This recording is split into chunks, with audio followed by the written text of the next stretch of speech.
Shri Venkateswara gold తాకట్టులో ఉన్న మీ బంగారాన్ని విడిపించి కొనబడును.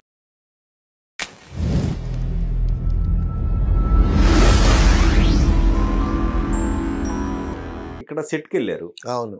అక్కడ కాంప్రమైజ్ కావాల్సి వచ్చినప్పుడు కూడా ఇప్పుడు ఈ దర్శకులు వీళ్ళందరూ కొంతమంది వాళ్ళ తెలివితేటలు ఉపయోగించి అక్కడ కూడా ఒక అద్భుతాన్ని క్రియేట్ చేస్తారు. అవునవునవును. ఇలాంటివి చాలా ఉన్నాయి మన తెలుగు దర్శకులు చేసినవి. అవునవునవును. అట్లా బాబు గారు చేసింది ఏమైనా ఉందా ఈ సెట్ లో ఎప్పుడన్నా కాంప్రమైజ్? ఒకసారి అండి గుమ్మడి గారు హాఫ్ డే 3 hours ఎంతో టైం ఉంది. హాఫ్ డే ఇచ్చాడు ఆయన. ఫ్లైట్కి వెళ్ళాలి. 3 hours ఉంటాడు ఆయన. 3 సీన్లు ఉన్నాయి ఆయనవి. 3 సీన్లు యాక్చువల్గా చేస్తే ఆ గుమ్మడి గారిది ఒకే సీన్ అవుద్ది 3 hours లో. గుమ్మడి గారికి ఉన్నవి 3 scenes. ఉన్న ఆయన సమయం ఏమో 3 hours. 3 scenes ఒకేసారి ఓపెన్ చేసేసాడండి బాపు గారు. అంటే ఫస్ట్ సీన్ ఓపెన్ చేసి ఒక షాట్ తీశాడు. అదే యాంగిల్లో సెకండ్ సీన్ ఒక షాట్ తీశాడు. అదే యాంగిల్లో థర్డ్ సీన్ ఓపెన్ చేసి ఒక షాట్ తీశాడు. ఏ సీన్లు అండి అవి? ఒకసారి అంటే ఆల్రెడీ మనం చూస్తున్నాం కదా సినిమా కాబట్టి.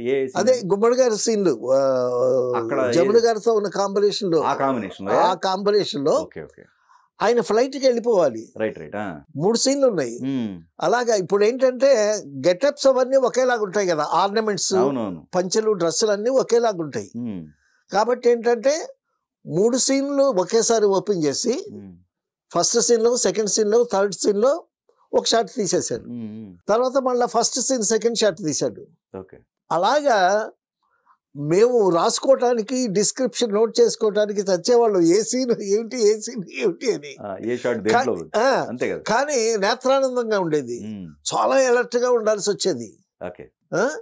తర్వాత నేర్చుకుందామన్న ఉత్సాహం, చాలా ట్రిక్ ఫోటోగ్రఫీ, అసలు ఆయన టేకింగ్, ఆయన బ్లాక్స్ ఇవన్నీ చాలా నేత్రానందంగా ఉండేది.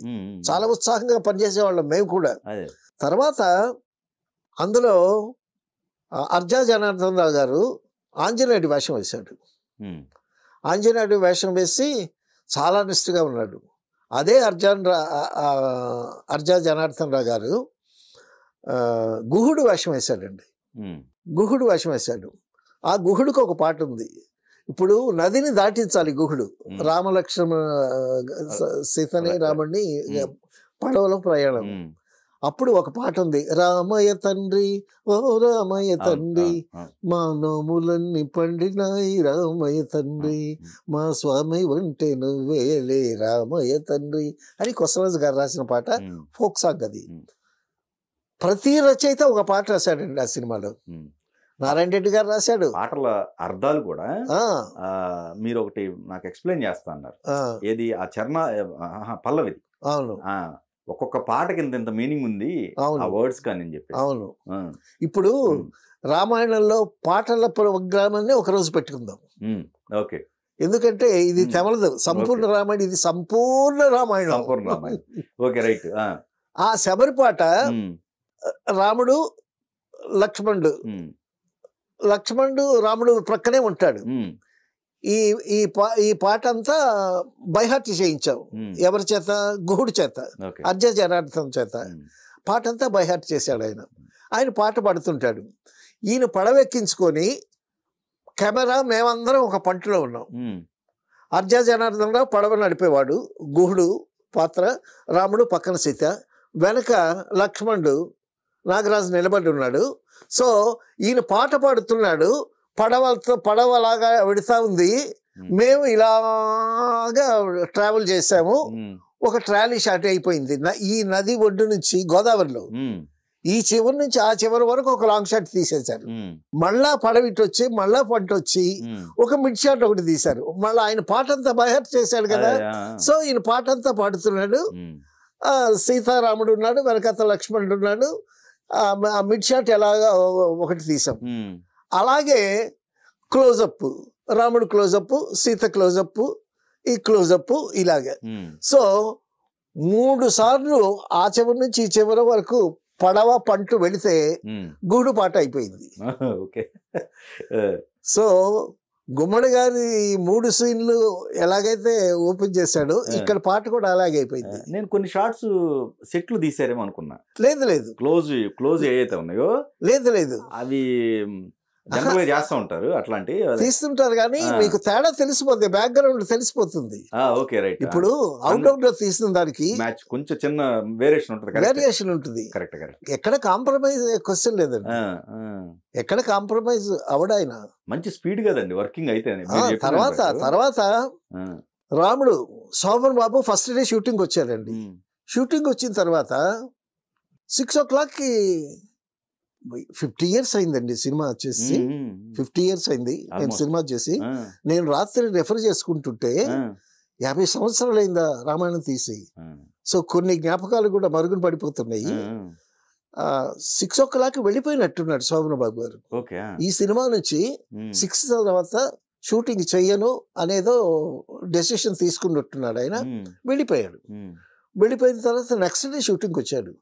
నెక్స్ట్ డే షూటింగ్ వచ్చిన తర్వాత శోభన్ బాబు గారిని కూర్చోబెట్టి బాపు గారు రమణ గారు మాట్లాడింది ఏంటంటే, మీరు 6కి వెళ్ళిపోతే ఈ సినిమా చేయలేమండి, మీరు ఎలాగో 6 దాటి చేయగలిగితేనే ఈ సినిమా ఫినిష్ అవుద్ది, లేకపోతే సినిమా కాదు అని వీళ్ళు ఆయన్ని బతిమలాడటం.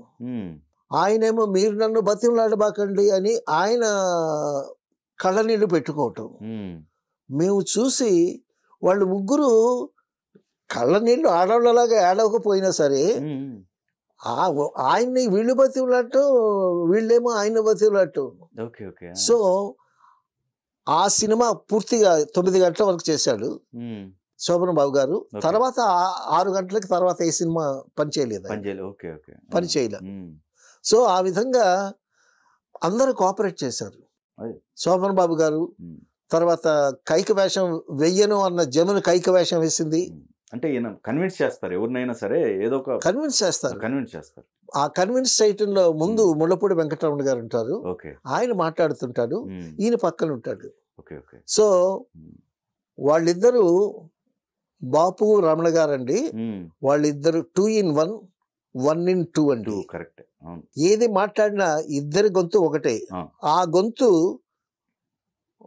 బాహ్యంగా మనకి వినిపించేది ముళ్ళపూడి వెంకటరమణ గారి గొంతు. వాళ్ళిద్దరు అనుకుంటారు. ఉదాహరణకి చిన్న సంఘటన, నేను వాళ్ళిద్దరి మీద ఇంతకుముందు కూడా ఒకసారి చెప్పినట్టు గుర్తు. మైత్రి అనే పదంలో చెరో అక్షరం వాళ్ళిద్దరు. అంతా వాళ్ళకి విగ్రహాలు చేసినా సరే బాపు గారు రమణ గారు 2 విగ్రహాలు చేసి ప్రతిష్ఠించారు రాజమండ్రిలో కానీ ఎక్కడైనా. సో ఆ జంట చాలా గొప్ప జంట అండి. మైత్రికి నిదర్శనం అంటే మనకు తెలిసి మిత్రులు అంటే ఎవరంటే చెప్పుకోవాలంటే బాపు రమణ గారే.